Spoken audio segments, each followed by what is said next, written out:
अच्छा सर, हैदराबाद दक्कन का जो सिस्टम था वो कितना फेयर था? कुछ लोग ये कहते हैं कि वहां पे हिंदुओं के खिलाफ बड़ी डिस्क्रिमिनेशन होती थी और मुसलमानों को दूर दूर से, पंजाब से, यूपी से ले जाके वहां पे अच्छे अच्छे ओहदे दिए जाते थे। तो इसी वजह से मौलाना मौदूदी ने लिखा कि इनका जो निज़ाम है, इनका जो सिस्टम है, वो रेत की दीवार है।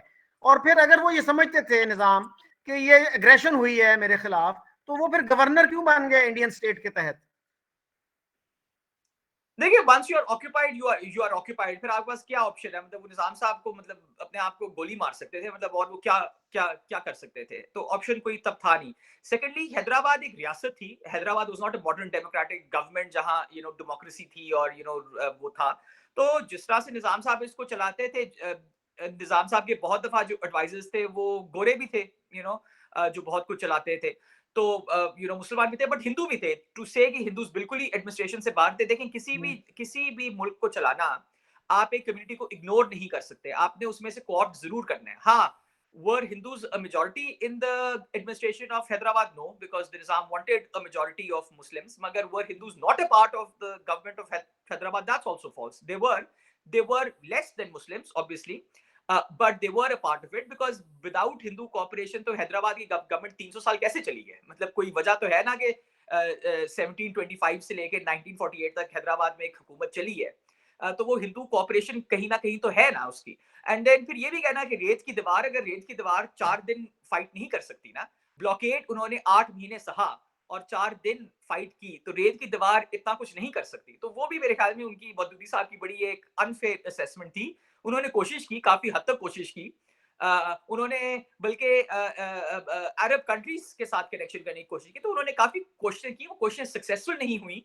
तो वो एक अलग बात है, मगर कोशिश बहुत की। और ये कोई रेत की दीवार नहीं थी। वो रेत की दीवार होती तो पहले दिन ही खत्म हो जाती। मौलाना मौदूदी ने साबित नहीं किया कि he was a man of foresight at least in this matter. और कासिम रिजवी ने तबाही का सामान किया वहां के लोगों के लिए, गरीब आवाम को मरवा दिया उसने। देखिए, मौदूदी साहब ने तो पाकिस्तान के बारे में बड़ा कुछ प्रेडिक्ट किया था। तो अगर पाकिस्तान उसको फॉलो करता, वहां तो की फोरसाइट बड़ी खराब थी। जिस तरह का पाकिस्तानी मुल्क बनाना चाह रहे थे, तो यहाँ सिविल वॉर हो जाती। तो मौदूदी साहब नहीं नहीं देखे, नहीं कभी नहीं, कभी नहीं तुक्के सर। ठीक लग जाते हैं। सर सर, एक मिनट। मौदूदी साहब ने तहरीके पाकिस्तान पे जो तनकीद की वो पढ़ी है ना आपने? जी उसमें जी। क्या गलत था मुझे बताइए। वो यही कहते थे ना कि इस लीडरशिप के पीछे मत लगो, कि ये जो कहती है वो करती नहीं है। They are not sincere with the cause of Islam. ये इस्लाम पे अमल नहीं करते, इस्लाम को यूज कर रहे हैं एज अ पॉलिटिकल टूल। क्या गलत किया नहीं, देखिए मौलाना मौदूदी इनका, ने? नहीं नहीं, उसमें गलत ये था कि मौदूदी साहब को एहसास एक बात का नहीं था कि मॉडर्निस्ट इस्लाम भी एक थॉट है। अगर आप मौदूदी साहब को मेरे ख्याल में कभी प्रोब करते, तो उनसे पूछते जी कि आपके ख्याल में सर सैयद अहमद खान एक मुस्लिम स्कॉलर थे, मौदूदी साहब कभी शायद मानते ना, बिकॉज उनका व्यू पॉइंट फर्क था। तो ये कहना कि सर सैयद अहमद खान या सैयद अमीर अली या ये जो सारे जो मुस्लिम मॉडर्निस्ट स्कॉलर्स थे, ये लेजिटिमेटली मुसलमान नहीं है। ये लेजिटिमेटली अपने ख्याल में तो थे। अब हम जो आज पाकिस्तान में है, हम मौदूदी का इस्लाम ज्यादा इस्लाम समझते हैं। उस वक्त इस इस्लाम को काफी पजीराई हासिल थी। टू से कि जी वो इस्लाम नहीं है, ये इस्लाम है, और ये इस्लाम, वो तो अपने पर्सपेक्टिव से कह रहे थे। जो इस्लाम मैं सोचता हूँ, ये इसको नहीं फॉलो कर रहे, तो ठीक है, नहीं कर रहे थे। किसी ने कहा भी नहीं कि उनके इस्लाम को फॉलो कर रहे हैं। बिकॉज मौदूदी साहब की जो इस्लामिक स्टेट किताब है, वो एक बड़े स्पेसिफिक इस्लामिक पर्सपेक्टिव से है, और मॉडर्निस्ट इस्लाम उसको नहीं मानता। टू से कि चूंकि वो इस पर्सपेक्टिव को नहीं मानते, तो इसलिए वो ठीक मुसलमान नहीं है। ये तो फिर तकफीरी बात है ना उसकी, उनकी। तो हैदराबाद के मामले में भी देखिए, देयर वाज अ चांस। अगे वही है ना कि काउंटर फैक्चुअल्स, मैं आपको 4-5 काउंटर फैक्चुअल्स दूंगा, अगर आगे पीछे हो जाते, अगर हैदराबाद थोड़ी देर और सर्वाइव कर जाता, अगर ये मतलब there lots of counterfactual जो बंदा कर सकता है, वो नहीं हुए, वो एक अलग सवाल है। मगर हो भी सकते थे। आप देखिए सिक्किम को देखें, मैं आपको एक और एग्जांपल दूं। Sikkim survived as an independent, semi independent state till 1971। ठीक है। सिक्किम 47 में क्यों नहीं हुआ अभी जम? क्योंकि उन्होंने कोई इस तरह की तरकीब निकाल ली, उन्होंने इस तरह की निगोशिएट कर ली कि वो बच गए, पर 71 तक बचे रहे। ठीक है। भूटान आज तक बचा हुआ है। तो बस है ना, मतलब अब ये कहना कि नहीं नहीं, भूटान को भी 1947 में इंडिया को ज्वाइन कर लेना चाहिए था, सिक्किम को भी कर लेना चाहिए था। देखिए सिक्किम 71 में तो हो ही गया ना। वो सिक्किम भी 71 में हो ही गया, इसका ये मतलब नहीं था कि 47 में ही सिक्किम हो जाता। उन्होंने कोशिश की, छोटा सा मुल्क था सिक्किम, तो बिल्कुल ही सिक्किम तो जूनागढ़ खैर 75 में जितना हुआ। मुल्क था। उन्होंने कर लिया, उन्होंने सर्वाइव, बिकॉज उन्होंने एक तरकीब निकाल ली नेगोशिएशन में अपनी। तो सर, तो बहुत ये ज्यादा बताइए यहाँ कि ऑप्शन थे। मॉडर्निस्ट, सर जो मॉडर्निस्ट इस्लाम आप कह रहे हैं, आज के पाकिस्तान में कितने फीसद लोग उसको मानते हैं? सर सैयद के खिलाफ तो उस वक्त फतवे लग गए थे और मौलाना अहमद रजा खान बरेलवी ने कहा था खबीस मुर्तद है ये बंदा, इवल अपोस्टेट। जो हमारी मेजॉरिटी है उसने कभी सर सैयद को एक्सेप्टेंस नहीं दी, हमारी स्टेट ने कभी उनके रिलीजियस आइडियाज को फरोग नहीं दिया। और कितने लोग हैं मॉडर्निस्ट, नहीं मैं और इसलिए तो कह रहा मौलाना हूँ शबीर मॉडर्निस्ट अहमद इस्लाम पर उस्मानी। सर पाकिस्तान बना उस मौलाना, बेसिस पे ना। सर साहब गुजारिश पाकिस्तान सुन लेना। बना मॉडर्निस्ट इस्लाम के बेसिस पे था, मौदूदी के इस्लाम के बेसिस पे नहीं बना। इससे तो मौदूदी साहब बड़े परेशान थे इससे, और 60s सर तक गुजारिश सुन मॉडर्निस्ट लें। इस्लाम का इन्फ्लुएंस बहुत ज्यादा था। सर मौलाना शबीर अहमद उस्मानी किस इस्लाम को रिप्रेजेंट करते थे? वो तो कॉन्स्टिट्यूंट असेंबली के मेंबर भी थे। और पीर साहब मानकी शरीफ को जिन्ना साहब ने जो खत लिख के दिया कि शरिया का निजाम होगा, वो किस इस्लाम को रिप्रेजेंट करते थे? और जो नारा लगा तहरीक पाकिस्तान में कि पाकिस्तान का मतलब क्या, ला इलाहा इल्लल्लाह, तो वो किस इस्लाम की बेसिस पे लगा? और मॉडर्निस्ट इस्लाम के कौन से चैंपियंस हैं आज, कौन से हैं, उस वक्त कौन से थे? नहीं अब तो खत्म है जी कि मॉडर्निस्ट इस्लाम अब तो खत्म है, मगर हम भूल रहे हैं कि एक वक्त था कि मॉडर्निस्ट इस्लाम एटलीस्ट लेजिटिमेट तो समझा जाता था। अब आप पाकिस्तान के फैमिली लॉज को देखें, ये सारा मॉडर्निस्ट इस्लाम का काम है ना। ये जो हमारे फैमिली लॉ ऑर्डिनेंस जो 61 में आया, ये देवबंद से तो नहीं आया ना, या ये देवबंदी जो क्लैरिक थे ये तो इसके फेवर में नहीं थे। तो ये एक बड़े मॉडर्निस्ट इस्लाम की थिंकिंग से आया जो हमारे तो वो एक लेजिटिमेट था। हाँ, by the end of it, modernist Islam lost out to Deobandi Islam. That's another reality of life. और पाकिस्तान में फिर 71 के बाद तो मतलब मॉडर्निस्ट इस्लाम बिल्कुल ही फौत हो गया, मगर उससे पहले एग्जिस्ट करता था। आप ये भी भूल रहे हैं कि जब अयूब खान के जमाने में जो इस्लामिक रिसर्च सेंटर बनाया, तो वहाँ प्रोफेसर फजल रहमान जो कि इवेंचुअली फिर शिकागो यूनिवर्सिटी में है, वो वहाँ थे, वो मॉडर्निस्ट इस्लाम को बड़ा करते थे। तो पाकिस्तान में कोशिश की गई पहले 20-25 साल मॉडर्निस्ट इस्लाम को चलाए जाने की, वो नहीं चला, फेल हो गया, अब मर गया प्रैक्टिकली स्पीकिंग। मगर द फैक्ट इज कि वो तब एक लेजिटिमेट आइडिया था। और जिन्ना साहब जब शरीयत की बात करते थे, मैंने इस पे लिखा भी हुआ है, जिन्ना साहब जब जब शरिया की बात करते थे, उनके ख्याल में बिल्कुल एक मॉडर्निस्ट इस्लाम का कॉन्सेप्ट था। और वो बल्कि मैं आपको एक एग्जांपल दूं, आई एम क्वाइट श्योर आपने देखा होगा, उन्होंने कॉलियर्स वीकली में एक इंटरव्यू भी दिया था 47 में, जहां उन्होंने पर्दा की एग्जांपल दी। उन्होंने कहा नहीं नहीं, पर्दा का तो जो निजाम है ये तो पुराना है, ये तो खत्म हो रहा है, इसका तो इस्लाम से ताल्लुक ही कोई नहीं है। तो देखिए जिन्ना साहब का तो ख्याल था 47 में कि पर्दे का इस्लाम से ताल्लुक कोई नहीं है। तो ये बड़ी मॉडर्निस्ट इंटरप्रिटेशन थी। हम आज इसको गलत समझते हैं, मगर उस वक्त काफी ज्यादा लोग जिंदा थे जो समझते थे कि ये ठीक इंटरप्रिटेशन है। वो परवान नहीं चढ़ी थॉट, वो थॉट खत्म हो गई, कम हो गई। ये मतलब नहीं है कि वो इलेजिटिमेट है, हमने उसको अब इलेजिटिमेट कर दिया। प्रॉब्लम ये है कि हम कहते हैं वो इलेजिटिमेट एक थॉट है, वो इस्लाम है ही नहीं। पर तब बहुत ज्यादा मुसलमान थे जो जो जो समझते थे, मेजॉरिटी तो कभी भी नहीं, बिकॉज देखे तब तो रूलिंग एलीट थी, रूलिंग एलीट में काफी लोग थे जो उसको समझते थे कि लेजिटिमेट है। तब तो अहमदीस को भी मुसलमान लोग समझते थे। हम ये भूल रहे हैं कि जफरुल्लाह खान के साथ किसी को कोई प्रॉब्लम नहीं था पहले कुछ साल, फिर बाद में एक पब्लिक कैंपेन उनके खिलाफ शुरू हुई, तब भी गवर्नमेंट को प्रॉब्लम कोई नहीं था। तो ये सब कुछ अब की बात है। आज कोई जफरुल्लाह खान फॉरेन मिनिस्टर बन सकता है? सोच भी नहीं सकता एक पॉलिटिशियन अपने आप को अहमदी पब्लिकली मानने के लिए। तो इसका यह मतलब नहीं है कि आज नहीं एक अहमदी पब्लिकली हो सकता, तो 47 में भी नहीं हो सकता था। 47 में हो सकता था, तब का पाकिस्तान फर्क था। अच्छा सर, वो बात सारी ये है डेवलपमेंट से हम आगे निकल आए हैं सैडली, बट कि वो सर हो सर गया। सैयद, सर थोड़ा सा, सर सैयद के बाद कौन रिप्रेजेंट करता रहा मॉडर्निस्ट इस्लाम को? या सैयद अमीर अली को चले शामिल कर ले, उसके बाद कौन थे? और जिन्ना साहब ने किसको पढ़ा था जिसको वो मॉडर्निस्ट इस्लाम कहते? शबीर अहमद उस्मानी के साथ या पीर साहब मानकी शरीफ के साथ क्या नेगोशिएशन हुए, क्या बातें होती थी उनकी? नहीं नहीं, ये तो फर्क, ये तो पॉलिटिकल वो नेचर के थे। मगर अगर आप जिन्ना साहब की अपनी जो इंटरप्रिटेशन है, मैंने जो देखा, मैंने जिन्ना साहब का देखा कि when Jinnah speaks of Islam what does he से, ठीक है।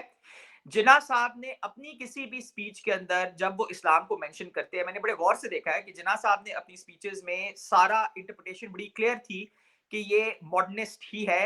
उन्होंने क्या कहा? उन्होंने कहा जी Islamic thought is completely compatible with modern views of equality, of fair play, of justice वगैरह, ठीक है।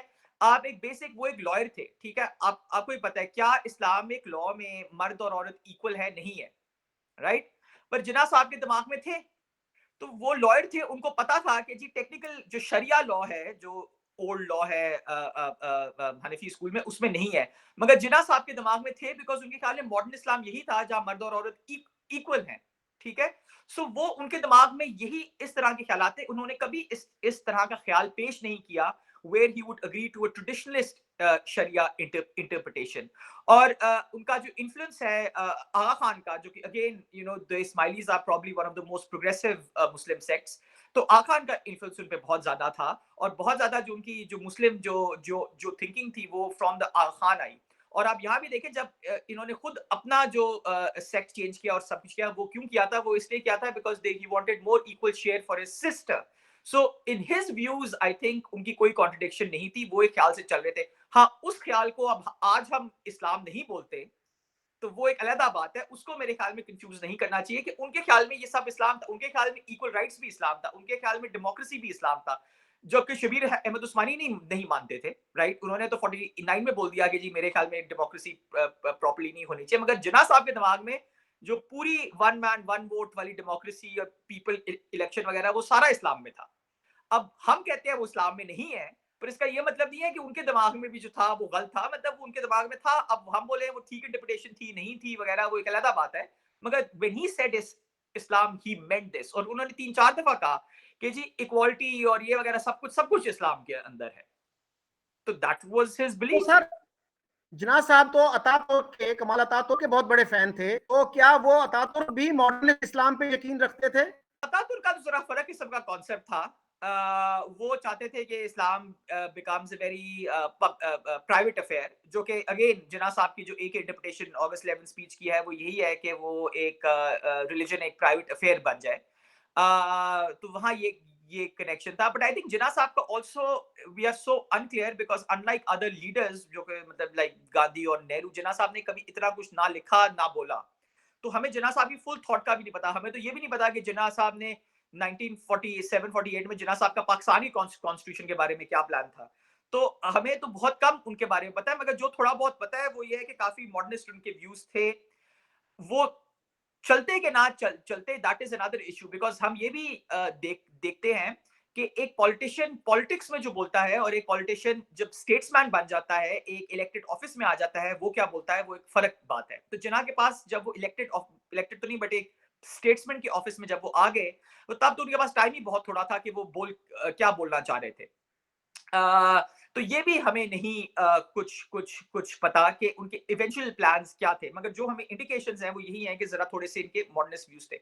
The other thing which is also very clear is जिन्ना साहब की जो लास्ट पब्लिक अपीयरेंस है, it is at the opening of the state bank of Pakistan, जो जुलाई 1 को थी। और वहां कुछ लगता है कि when he again is talking about Islam, when he's talking about the Islamic way, he's talking about again is something a very modern thing, जो कि पता नहीं इस्लाम दुनिया को बल्कि राह दिखाएगा कोई नई चीज डेवलप करके। तो वहां भी एक इंडिकेशन मिलता है कि वो इस्लाम को पीछे की नजर में नहीं देख रहे कि जी इस्लाम ने 1400 साल पहले कोई चीज डेवलप की है।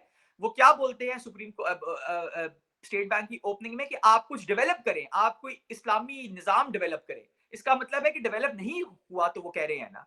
तो वहां भी वो आगे की तरफ देख रहे हैं, वो चाह रहे हैं कि कोई नए किस्म का, कोई जबरदस्त किस्म का कोई निजाम डेवलप हो ऑन व्हाटएवर मॉडर्न लाइंस। वो नहीं डेवलप हुआ और हम पीछे चले गए, वो एक और कहानी है। मगर जिन्ना साहब की मेरे ख्याल में एक सिंसियर कोशिश थी कि कहीं हम आगे जाएं।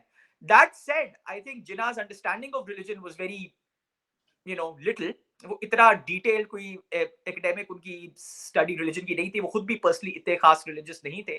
तो I think that has an effect too, he thought he could get away with it, because again we also forget कि जिन्ना की रू में वो जो है ना, वो एक बैरिस्टरशिप थी। तो एक बैरिस्टर को जरूरी नहीं है कि केस के लिए सब कुछ पता हो, वो फिर भी केस जीत सकता है। और जिन्ना साहब का यही मेरे ख्याल में मोटो था कि मतलब जो फेयरली गुड व्यू है, कंप्लीट व्यू होना चाहिए कि नहीं। The problem also that we always forget is कि जिन्ना का कोई नंबर 2 था नहीं। लियाकत अली खान साहब वाज अ डिस्टेंट नंबर 2, बहुत एक डिस्टेंट नंबर 2। तो जिन्ना साहब के व्यूज किसी को नहीं कंप्लीटली कभी पता चले, जिन्ना साहब की स्ट्रेटजीज किसी को कभी नहीं पता चली। इसीलिए as soon as Jinnah sahib died, Pakistan went into a free fall. तो ये भी रियलिटीज हैं जो कि मतलब हुई हैं। मतलब जिन्ना साहब अगर 10 साल जी जाते तो अगेन एक आउट ऑफ फैक्चुअल है कि शायद पाकिस्तान फर्क होता। जिन्ना साहब साल बाद फौत अच्छा हो गए, वो एक अलग एक रियलिटी है। जी, बंगश साहब, उन्होंने हसन अल बन्ना, जो मुस्लिम ब्रदरहुड जो इजिप्ट वाली है उसके प्रेसिडेंट थे, फाउंडर भी थे और प्रेसिडेंट भी थे, उनको भी एक खत लिखा कि हमें आपकी गाइडेंस की जरूरत है। उनका एक खत था, उसका जवाब उन्होंने दिया कि हमें आप गाइड करें कि कैसे एक इस्लामिक स्टेट बनानी है। तो हसन अल बन्ना तो मॉडर्निस्ट इस्लाम को रिप्रेजेंट नहीं करते थे, उनसे क्या गाइडेंस चाह रहे थे वो? देखिए आइडियाज तो वो सबसे चाह रहे थे। शबीर अहमद उस्मानी को भी तो गवर्नमेंट ऑफ पाकिस्तान ने ही नहीं बुलाया था। देखिए बात तो हर एक से कर रहे थे, मतलब पीर ऑफ मानकी शरीफ से भी बात कर रहे थे, यहाँ जो सारे पीर्स थे उनसे भी बात कर रहे थे। ये कहना कि खत लिखा किसी ने, एक खत किसी को लिख लिख लिख दिया कि उनके बिलीफ को फॉलो करेंगे, तो ये भी तो मतलब जिन्ना साहब ने भी जिंदगी में कितने लोगों से बातें की है। तो ये कहना कि he would follow that, we don't know. मतलब देखिए ना, Jinnah sahib died too early before we had we had any idea कि what he was really thinking, because देखिए हमारे दिमाग के अंदर अगेन एक पोस्ट इवेंट एक थॉट डेवलप होता है कि जना साहब ये करते थे या वो चाहते थे। उस वक्त क्या हो रहा था हमें क्या पता। हो सकता है वो हसन अल बन्ना की पूरी कहानी सुन के कहते नहीं नहीं ये मुझे ज्यादा इसमें कोई कोई इंटरेस्ट नहीं है।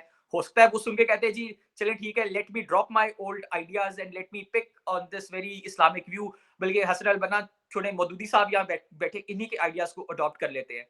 ये भी पॉसिबिलिटी थी। वो तो मतलब 14 महीने बाद फौत हो गए, तो हमें पता ही नहीं है कि 13 महीने बाद, कि हमें पता ही नहीं है कि उसकी रियलिटी क्या थी। But regardless I think in academic way it's important to discuss Jinnah, but also Jinnah ने ये भी बड़ी दफा कहा कि भाई पाकिस्तान में असेंबली जब इलेक्ट हो जाएगी तो वो कर ले फैसला। हमने तो ये भी नहीं किया ना। जो मैं जिस किताब पे आजकल काम कर रहा हूँ, फर्स्ट कॉन्स्टिट्यूंट असेंबली पे, उसका तो मसला ही ये था कि वो आधे वक्त वो सोचती थी जिना साहब को देखें, आधे वक्त वो सोचती थी कि किसी मौलाना को देखें, और आधे वक्त खुद कंफ्यूज रहती थी कि करना क्या है। अगर आप एक इलेक्टेड असेंबली है तो आप कर लें फैसला, और आप जो फैसला करेंगे वो पाकिस्तान पे लाहक होगा, because you are the constituent assembly of Pakistan. हम तो फैसला ही नहीं कर सक रहे थे। एंड आई थिंक जो अलमिया पाकिस्तान के साथ हुआ है कि मॉडर्निस्ट इस्लाम, देवबंदी इस्लाम, जो भी इस्लाम है, चाहे इस्माइली इस्लाम हो, आप कहीं फैसला तो करते हैं। पाकिस्तान की जो मेजर प्रॉब्लम्स रही है कि पाकिस्तान फैसला नहीं करता, और पहले जो हमारे डेकेड है दैट इज क्लियरली शोज कि कोई फैसला नहीं हो रहा था, कब करना है, क्या करना है, कैसे करना है, समझ नहीं हमें आती थी करना क्या है। You need to make clear decisions, clear thought out decisions, वो नहीं हो रहे थे। And I think that's the thing. The problem here is where Jinnah is to perhaps to blame even at that time is कि जिन्ना साहब ने एक second tier leadership कभी डेवलप नहीं की। उसका एक बहुत बड़ा एक खला पैदा हुआ कि as soon as Jinnah died there was no one to fill his shoes। मतलब बेचारे ख्वाजा नाजमुद्दीन को बना दिया गवर्नर जनरल, उनको खुद अपना अपनी कम चीजें पता थी। तो एक वो जो गैप आया, गैप ने डीस्टेबलाइज किया। वैसे पाकिस्तान एक डीस्टेबलाइज कर दी थी इन टू विंग्स, वैसे किसी की बातें नहीं बन रही थी, तो वो सब कुछ था। जिन्ना साहब ने मिस स्टेप किया on the question of Urdu, जो ईस्ट पाकिस्तान जाके आपको पता है कि जब उन्होंने कहा Urdu shall be the state language. तो जिन्ना साहब ने भी गलतियां की, मैं ये नहीं कह रहा कि नहीं उन्होंने की, मगर उसके बाद उसको गलतियों को ठीक करने वाला भी कोई नहीं था। मतलब जिन्ना साहब ने फरवरी 48 में कहा उर्दू वाली बात, और it took us 6 years to fix that. हम उसको अगले ही महीने या जिन्ना साहब की फौत होने के 1 महीने बाद फिक्स कर सकते थे, मगर नहीं किया ना। तो आई थिंक ये आगे सारी कहानी है। अच्छा सर, एक किताब हाल ही में छपी, क्रिएटिंग अ न्यू मदीना, उसके बारे में आप क्या जी कहते हैं? जी, ये वेंकट धुलीपाला की किताब है, काफी लंबी चौड़ी किताब है, मेरे ख्याल में 700-800 पेजेस की किताब है। ठीक है, मतलब ये कोई नया आइडिया नहीं है। ये अगर आप खालिद बिन सईद साहब की किताब पढ़े, पाकिस्तान द फॉर्मेटिव फेज, तो वो भी उसमें बयान करते हैं कि पाकिस्तान की इमेजिनेशंस बहुत ज्यादा थी, और बहुत ज्यादा लोग सोच रहे थे कि पाकिस्तान बनेगा तो कैसा बनेगा, कहाँ बनेगा, क्या होगा वगैरह, और यूपी के अंदर तो ये बहुत ज्यादा थी। प्रॉब्लम ये थी कि यूपी में पाकिस्तान बनना नहीं था। एंड सेकेंडली ये जो सारे व्यूज थे, ये ठीक है, ये व्यूज है, हमें बड़ा शौक है कि आम आम बंदे के व्यूज सोचें, मगर हम भूल जाते हैं कि 1947 में पाकिस्तान और इंडिया जब बने, ये सारा एक एलीट एंडेवर था। हमारी जो इलेक्ट्रेट थी वो तकरीबन 15% से कम थी, और सारे पढ़े लिखे लोग थे, बिकॉज एजुकेशन और प्रॉपर्टी की क्वालिफिकेशंस थी।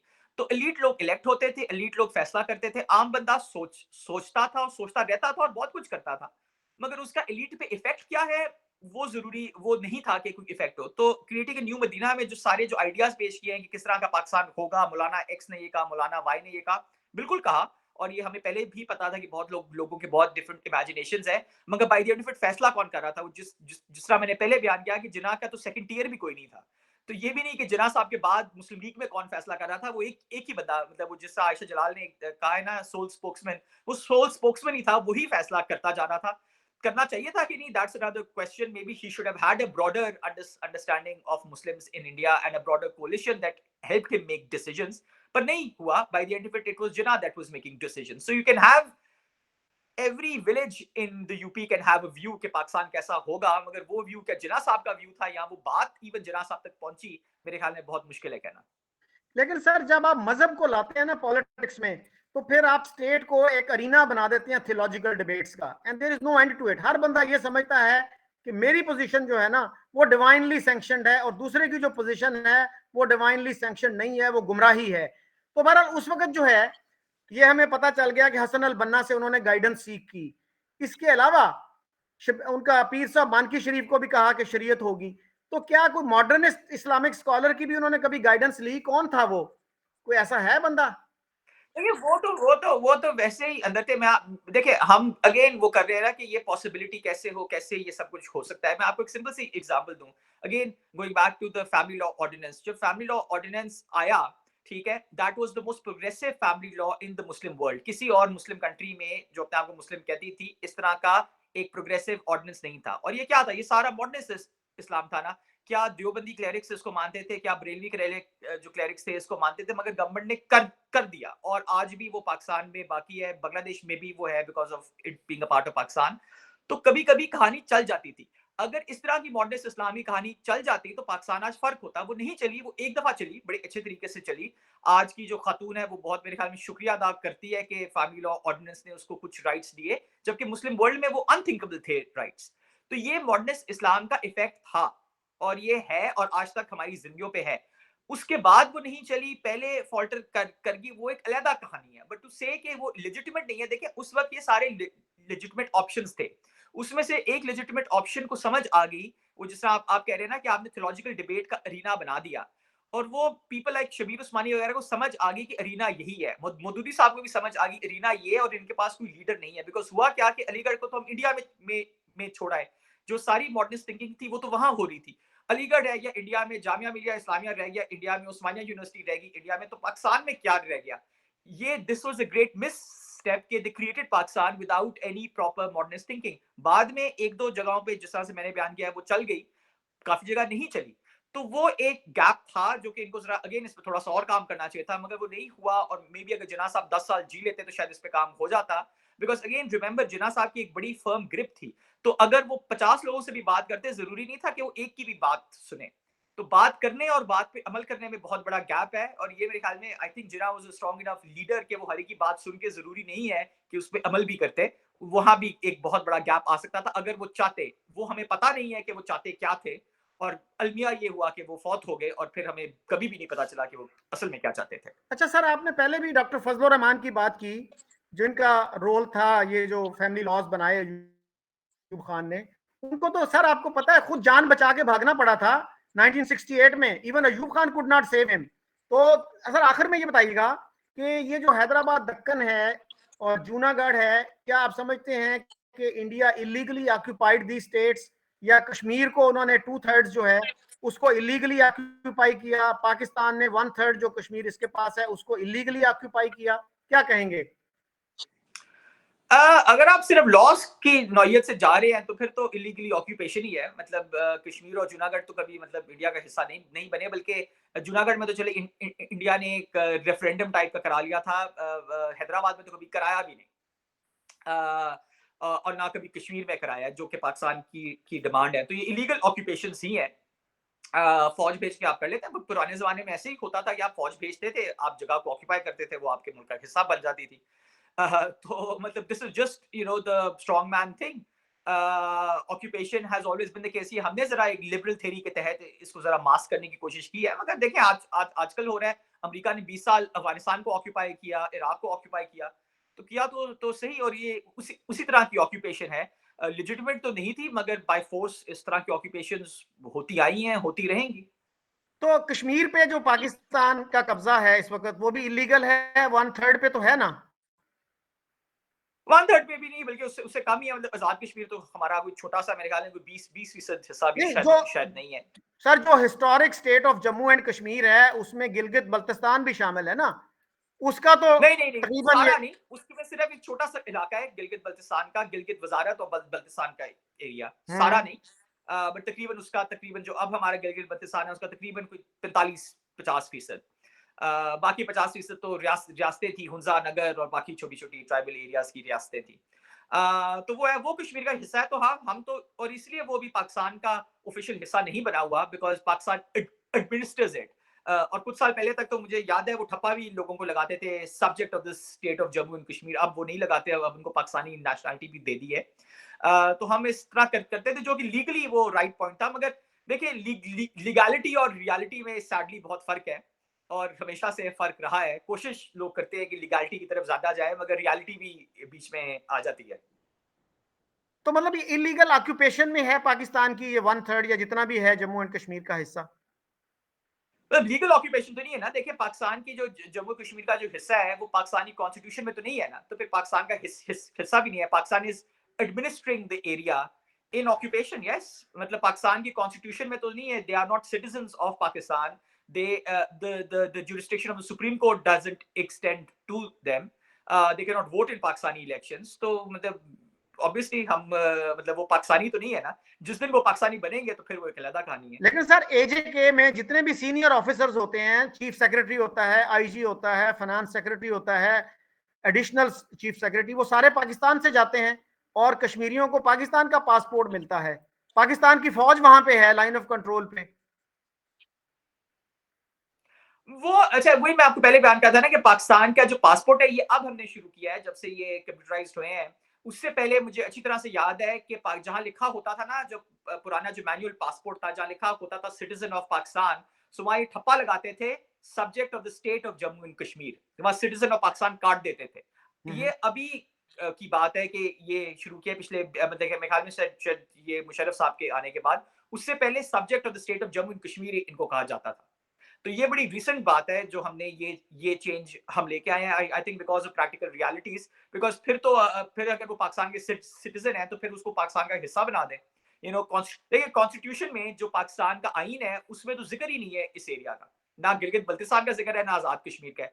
तो वो तो एक एक्स्ट्रा टेरिटोरियल मतलब ऑक्यूपेशन है जो हमने की हुई है, जो लैंड को एडमिनिस्टर कर रहे हैं। हमारा लॉजिक उसमें ये है कि that is we are administering it till the referendum plebiscite takes place in Kashmir. तो उस जरिए से हम उसको एडमिनिस्टर करें, और यही हमारी लॉजिक है कि that's why we have not made it a part of Pakistan, because हम उस प्लेबिसाइट का इंतजार कर रहे हैं, जो कि मतलब ठीक है। मगर मेरे ख्याल में एक हमें ही प्लेबिसाइट करा के उसको पाकिस्तान का हिस्सा करार दे देना चाहिए। अगर इंडिया ने कर लिया है तो हम एटलीस्ट उसको पाकिस्तान का तो हिस्सा बना दें, बिकॉज ये लिम्बो जो है वो ठीक बात नहीं है। और गिलगित बल्तिस्तान में तो एक मूवमेंट है बड़ी स्ट्रॉन्ग किस्म की कि इसको फुल पाकिस्तान का हिस्सा बनाया जाए, ताकि उनको फंडामेंटल राइट्स देंगे। वहां तो फंडामेंटल राइट्स ही नहीं है, तो वो उनको दिए जाएं, वो इंश्योर किए जाएं। तो क्यों नहीं इसको हिस्सा बनाए, वहां एक रेफरेंडम कराएं और बोले जी आप पाकिस्तान का हिस्सा बने। अगर मेजॉरिटी चाहती है तो उसको बना दें और कॉन्स्टिट्यूशन को अमेंड करें कि वो पाकिस्तान का हिस्सा बने। और पाकिस्तान ने जो हिस्सा जम्मू एंड कश्मीर का इंडिया को गिफ्ट किया, वो क्या जायज था?